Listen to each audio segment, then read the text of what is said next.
हम सभी ये तो जानते हैं कि परमात्मा एक है, लेकिन कोई भी व्यक्ति ये नहीं जानता कि वह परमात्मा है कौन, कहाँ रहता है, कैसा दिखता है। सभी श्रद्धालु लोक वेद यानी कि सुनी सुनाई बात को आधार मानकर साधना करते आ रहे हैं। आज हम आपको शास्त्रों के आधार पर प्रमाणित करेंगे कि पूर्ण परमात्मा कौन है, कहाँ रहता है, कैसा है। तो आइए सुनते हैं जगत गुरु संत रामपाल जी महाराज के द्वारा शास्त्रों से प्रमाणित अनमोल सत्संग। सतगुरुदेव की जय।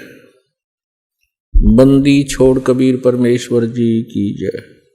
बंदी छोड़ गरीबदास जी महाराज जी की जय। स्वामी रामदेवानंद जी गुरु महाराज जी की जय हो।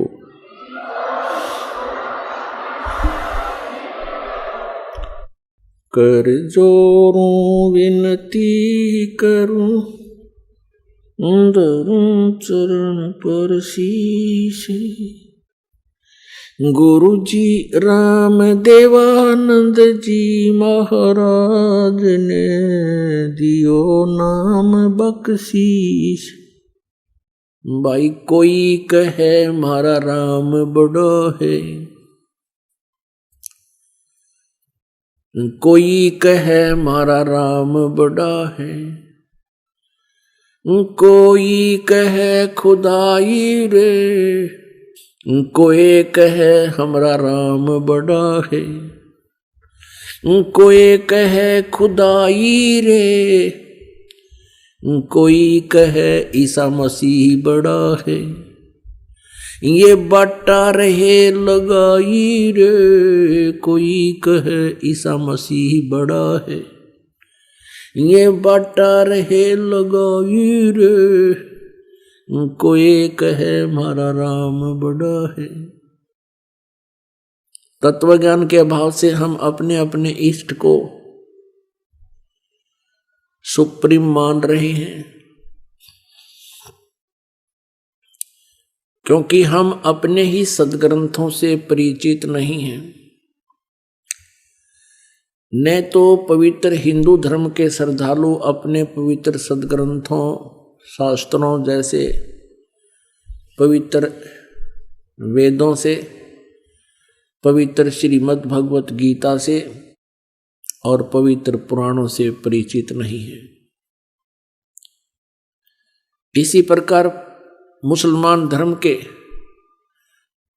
पुण्य कर्मी प्राणी परमात्मा को ना पहचान कर पवित्र कुरान शरीफ में लिखे ज्ञान को ना समझकर अपने ही सदग्रंथों से वंचित हैं। ऐसे ही पवित्र बाइबल के अंदर परमात्मा का जो विधान लिखा है, परमात्मा की जो महिमा लिखी है, उससे पवित्र ईसाई धर्म की पुण्यात्माएं अपरिचित हैं। और इसी प्रकार पवित्र गुरु ग्रंथ साहिब के अंदर जो परमात्मा के विषय में यथार्थ जानकारी है, उससे सिख धर्म की पुण्यात्माएं अपरिचित हैं। इसी कारण से हम विभाजित हो गए। कोई हिंदू बन गया, कोई मुसलमान बन गया, कोई सिख बना, कोई ईसाई बन गया। हम किस लिए विभाजित हुए? परमात्मा पाने के लिए, आत्म कल्याण करवाने के लिए। जैसे पवित्र हिंदू धर्म की साधना से वंचित रह करके पवित्र सदग्रंथों का ज्ञान न होने से फिर सोचा कि शायद ईसाई धर्म से कुछ मिल जाए। बहुत से पुण्यकर्मी प्राणी ईसाई धर्म को भी स्वीकार कर चुके हैं। ईसाई धर्म से भी कुछ ना मिला तो फिर मुसलमान धर्म को भी अपना लिया। मुसलमान धर्म से भी जब नहीं संतुष्टि हुई तो सिख धर्म को भी अपनाया। हम ऐसे ही बढ़ते चले गए। हम लेकिन रहे वहीं के वहीं जहां से स्टार्ट हुए थे। कारण क्या रहा कि हम अपने सदग्रंथों को समझ नहीं सके। उदाहरण के लिए एक एग्जाम्पल आपको दिखाते हैं, प्रत्यक्ष प्रमाणित करते हैं। आज सत्संग के अंदर आप सुबह सुन रहे थे कि परमात्मा को कोई तो निराकार बताता है,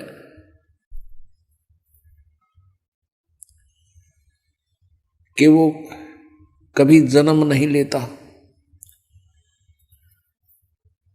वो सर्वव्यापक है। और कोई उसको साकार बताते हैं, और साकार रूप में वो क्या बताते हैं कि जो भी दृष्टि गोचर है ब्रह्मांड, चांद सूरज सितारे ग्रह, ये ही साकार रूप है परमात्मा का।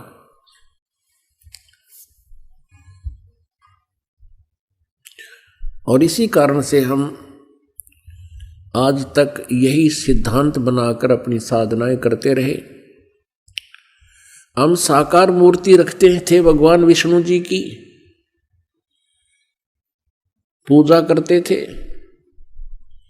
फिर भी कोई पूछता था, क्या आपको कुछ दिखाई देता है? क्या आप साधना करते हो? आपने भगवान देखा है? कैसा है परमात्मा? तो हम कहते थे वो तो निराकार है, दिखाई थोड़ा ही देता है। परमात्मा का केवल प्रकाश देखा जा सकता है। जैसा हमने सुना सुनाया ये लोक वेद था, अपने आत्माओं सामने विष्णु जी को हम भगवान भी मानते थे, और फिर हम भगवान को निराकार भी कहते थे। तो हमारा बालकों वाला ज्ञान था, और यही स्थिति प्रत्येक धर्म के व्यक्तियों की है।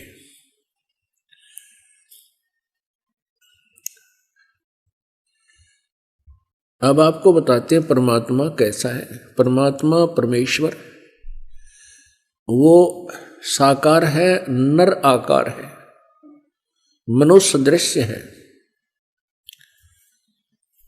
और वो सतलोक में रहता है। सतलोक वो स्थान है जो कभी नाश नहीं होता है। गीता जी अध्याय नंबर 18 के श्लोक नंबर 62 में उसी को शाश्वत स्थान कहा है, यानी सनातन परम था। और वहां जाने के बाद प्राणी का फिर कभी जन्म मृत्यु नहीं होता। अब जितने भी सतलोक की सचखंड की महिमा गाने वाले ये पंथ हैं, इनको कह कह का भी ज्ञान नहीं, सचखंड और ऊपर के लोकों का केवल सुना सुनाया ज्ञान परमात्मा कबीर जी की वाणी को उन्होंने रट रखा है। उसी का उल्टा सुल्टा अनुवाद करके इन बोली आत्माओं को भ्रमित कर रखा है, जो उनके अनुयायी हैं। सर्वप्रथम आपको पवित्र बाइबल से परिचित कराते हैं। पवित्र बाइबल के पढ़ने वालों से आप पूछिएगा परमात्मा साकार है व निराकार? वो कहेंगे परमात्मा निराकार है, और कहते हैं गॉड इज फॉर्मलेस। उन्होंने फिर पवित्र बाइबल को समझा ही नहीं। पवित्र बाइबल में लिखा है कि परमात्मा मनुष्य दृश्य है, और छठे दिन उस परमेश्वर ने कहा कि हम मनुष्य को अपने स्वरूप के अनुसार उत्पन्न करेंगे, और वैसा ही कर दिया। छठे दिन भगवान ने मनुष्य को अपने स्वरूप में उत्पन्न किया, नर और नारी करके उनकी उत्पत्ति की। अब देखिएगा प्रमाण पवित्र बाइबल में। पवित्र बाइबल संपूर्ण जीवन अध्ययन बाइबल, पवित्र बाइबल संपूर्ण जीवन अध्ययन बाइबल, संपादक हैं डेविड स्टुअर्ट, अंग्रेजी, प्रधान संपादक Donald C Stamps, MA MDV, संयुक्त संपादक, ये सारे कुछ लिखे इनके। ये USA से छपा है। अब ये देखिएगा उत्पत्ति, जिसको इंग्लिश में अंग्रेजी में बोलते हैं ये जेनेसिस। आरंभ यहां होता है, आदि में परमेश्वर ने आकाश और पृथ्वी की सृष्टि की। पृथ्वी बेडौल और सुनसान पड़ी थी, और गहरे जल के ऊपर अंधियारा था, तथा परमात्मा का आत्मा जल के ऊपर मंडराता था। जब परमेश्वर ने कहा कि उजियाला हो तो उजियाला हो गया, और परमेश्वर ने उजियाले को देखा कि अच्छा है, और परमेश्वर ने उजियाले को अंधियारे से अलग किया, और परमेश्वर ने उजियाले को दिन, अंधियारे को रात कहा। सांझ हुई फिर भोर हुआ, भोर माने सुबह। इस प्रकार ये पहला दिन की रचना की प्रभु ने, परमात्मा ने, परमेश्वर ने। फिर परमेश्वर ने कहा कि जल के बीच एक ऐसा अंतर हो कि जल दो भाग हो जाए, तब ऐसा ही होगा। तथा इस प्रकार सांझ हुई फिर भोर हुआ, ये दूसरा दिन हो गया। फिर तीसरे दिन कुछ और रचना की, सांझ हुई फिर भोर हुआ, फिर ये तीसरा दिन हो गया। ये फिर सांझ हुई फिर भोर हुआ, ये चौथा दिन हो गया। कुछ और रचना की परमात्मा ने, चौथा दिन हो गया। फिर ये प्रश्न नंबर 5 पे, तथा फिर और बहुत सी रचनाएं की परमेश्वर ने। तो सांझ हुई फिर भोर हुआ, इस प्रकार ये 5वां दिन हो गया। अब हम छठा दिन पढ़ेंगे।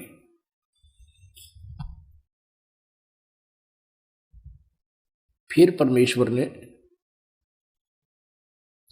कहा कि हम मनुष्य को अपने स्वरूप के अनुसार अपनी समानता में बनाएं, और वे समुद्र की मछलियों और आकाश के पक्षियों और घरेलू पशुओं और सारी पृथ्वी पर और सब रेंगने वाले जंतुओं पर जो पृथ्वी पर रेंगते हैं अधिकार रखें, यानी उनसे बुद्धिमान हो।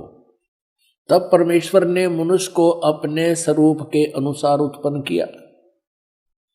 अपने ही स्वरूप के अनुसार परमेश्वर ने उसको उत्पन्न किया, नर और नारी करके उसने मनुष्यों की सृष्टि की। पुण्यात्माओं फिर पढ़ लो। तब परमेश्वर ने मनुष्य को अपने स्वरूप के अनुसार उत्पन्न किया।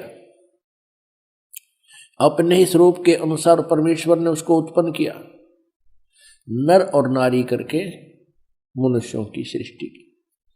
अब पवित्र बाइबल में उत्पत्ति ग्रंथ अध्याय नंबर 1 का श्लोक नंबर 26 है। ये इसमें स्पष्ट कर दिया है कि परमात्मा मनुष्य जैसा है, उसने मनुष्य को अपने जैसा बनाया है, नर और नारी करके उसकी उत्पत्ति की। आगे परमेश्वर ने एक और कमाल किया है कि मनुष्यों के लिए मांस खाने का आदेश उस परम पिता का नहीं है जिसने सब ब्रह्मांडों की रचना की, जो कुल का मालिक है। आगे देखिएगा, इसी उत्पत्ति ग्रंथ में ये 26 नंबर हमने पढ़ लिया। 27 नंबर में कि मनुष्य 26 और 27 में यही व्यवस्था बताई है। ये 27 श्लोक में लिखा है कि तब परमेश्वर ने मनुष्य को अपने स्वरूप के अनुसार उत्पन्न किया। अपने ही स्वरूप के अनुसार परमेश्वर ने उसको उत्पन्न किया और नर और नारी करके मनुष्यों की सृष्टि की। अब 29 श्लोक में देखो, फिर परमेश्वर ने उनसे कहा, मनुष्यों को, सुनो, जितने बीज वाले छोटे छोटे पेड़ सारी पृथ्वी के ऊपर हैं और जितने वृक्षों में बीज वाले फल होते हैं, वे सब मैंने तुमको दिए हैं, वे तुम्हारे भोजन के लिए। अब पूर्ण परमात्मा का कोई आदेश नहीं है मांस आहार करने का किसी भी मनुष्य को। और ये कितना बुरी तरह खाते हैं ये ईसाई लोग। तब सांझ हुई फिर भोर हुआ, इस प्रकार 6वां दिन हो गया। ये और बहुत सी रचनाएं की इसके बाद। अब 7वां दिन देखो,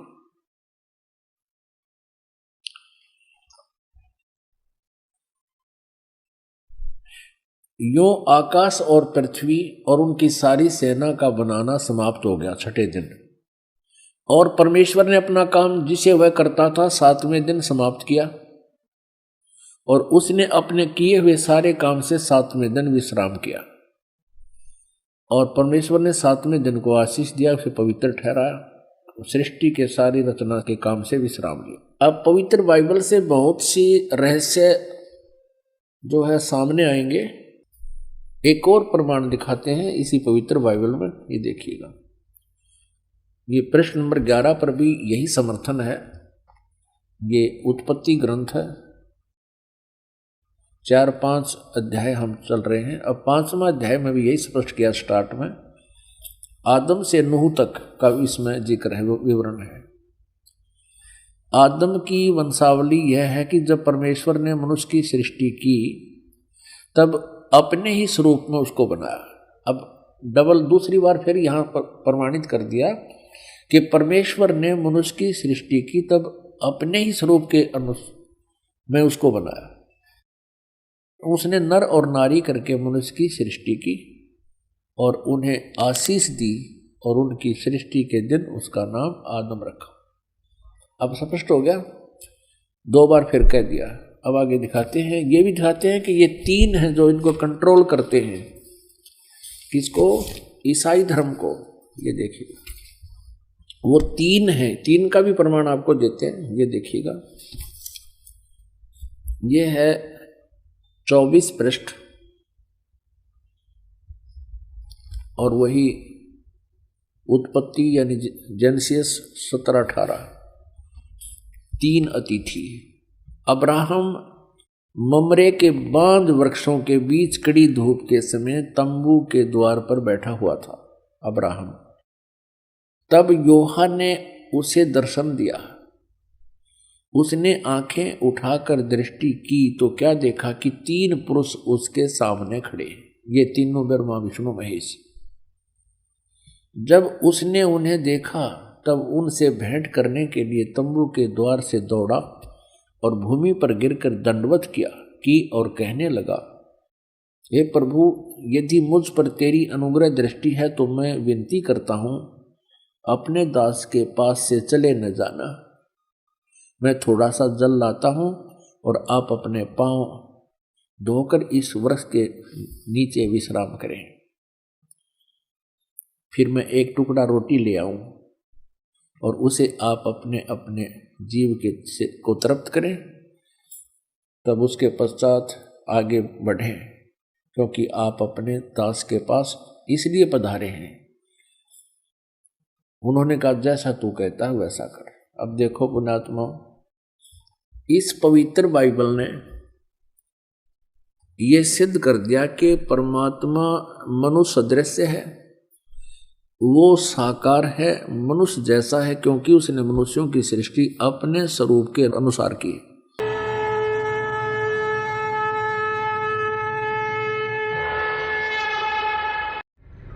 तो दर्शकों, ये था पार्ट 1 का वीडियो। नेक्स्ट वीडियो में लेके आएंगे पार्ट 2 का वीडियो। ऐसे ही वीडियो देखने के लिए हमारे चैनल को सब्सक्राइब कीजिए।